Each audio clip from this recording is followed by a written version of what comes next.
Excuse me. What breed is this? Oh, she's a Shiba mix. What's the mix with? Don't know. She's a rescue from Korea. So. I can see the Shiba. I couldn't tell what the other one was. We think it's a terrier of some kind. How old?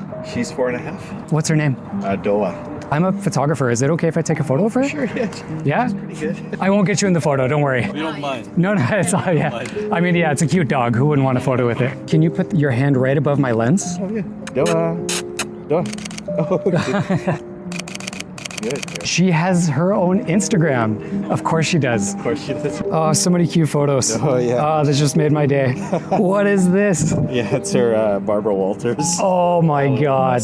Yeah. Oh, that is adorable.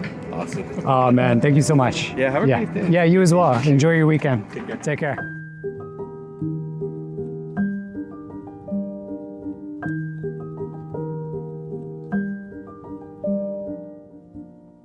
All right, so hey, my name is Justin and I photograph strangers. So this is the first time that I'm getting on the camera to kind of break down one of these interactions. And I'm gonna be honest, I don't like being on this side of the camera. I think I recorded this like 5 different times. This is very uncomfortable for me. I already don't like to hear my own voice, but now to see myself is, it's intimidating. That's kind of why I wanted to do this. Because when I first started photographing strangers, that was like the scariest thing that I'd ever done. Like that first day that I went out to photograph people, I was so nervous, I thought I was going to throw up or pass out. And I almost said, screw it. Like I walked around for hours trying to get the courage to talk to someone. And I got in my car, I started my car and I was about to drive home and forget the entire thing. And then I was like, you know what, just do it. Just try it once, just put yourself out there. And if you hate it, if it doesn't work, okay, fine. But at least you tried to do it. And turns out just by like pushing through, I actually did enjoy it and I did like it. It's intimidating and it's scary and it's hard. And I think that's why it was worth doing. That decision to do it and keep going has completely changed my life. So with all that being said, this is also scary and uncomfortable being on this side of the camera, doing these little breakdowns, but it's something that I feel is worth it because it is scary and uncomfortable. So if this is awkward or weird or any way because I'm not used to being on the side of the camera, that is why. Bear with me. I wanted to provide a little bit of a breakdown of some of these interactions from my perspective, just because a lot of people ask questions about like the gear that I use or like, you know, how I took certain photos. So I wanted to use the longer format of YouTube as a way to kind of break some of this stuff down. This was from the very first day of me going out to photograph strangers. And the reason that this is significant is because before I got the courage to approach humans, like to photograph a human, I talked to other dog owners to work myself up and to kind of get myself into a rhythm and get myself using the camera. So in this interaction, I saw a really cute dog. So I approached the owner and I asked a little bit about the dog, a little bit of questions, and you'll probably notice that the conversation just flowed really well. I was not nervous at all because I was talking to a dog owner. Dog owners connect very easily. If you love dogs, like you and I would probably connect really easily.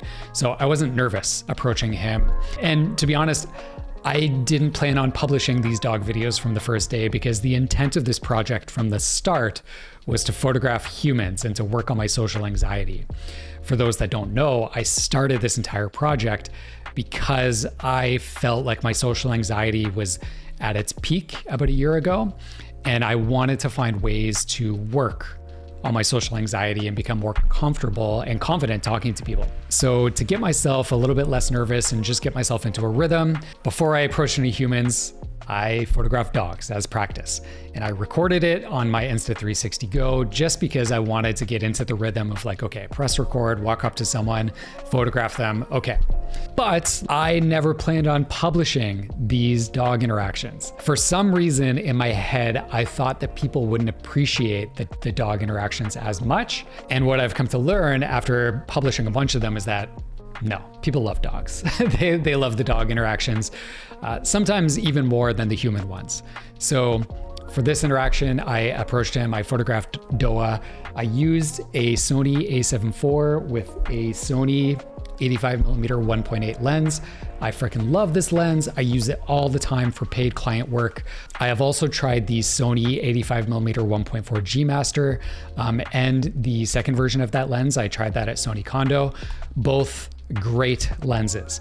I prefer this one because it is small and light and I can bring it anywhere. So yeah, all these portraits were taken on that same lens. If I were to redo this and see Doah again in the future, I would probably bring either my 24mm or my 35mm 1.4 G Masters. I like those for dog portraits because you can still kind of get the background separation, but you can also get a little bit more of the environment into the shot as well. And I like to do that with dogs because it provides kind of a unique perspective. Like it's a portrait, but it's still like you can see where they are in their environment. And yeah, that's about it. This was a very simple and easy interaction. It flowed really well. I liked the photos that came out of it, and I got to meet and pet an adorable Shiba mix. So that's it. That's it for context. One of my first interactions. I like how it turned out. And just to wrap up, so I'm not really sure what the format of these kind of videos should be, how much details I should share, or what I should talk about. So I would love if you watch to this point, if you can leave in the comments what kind of details you want to see. Like, do you want to hear more about the story from these interactions, or do you want to see more behind the scenes footage? Do you want more of a technical breakdown, maybe about editing? Let me know. I'm open to trying a couple different things to see formatting wise, see what works. And yeah, that was it. Thanks for bearing with me through it. And thank you for watching. I will maybe see you in the next one.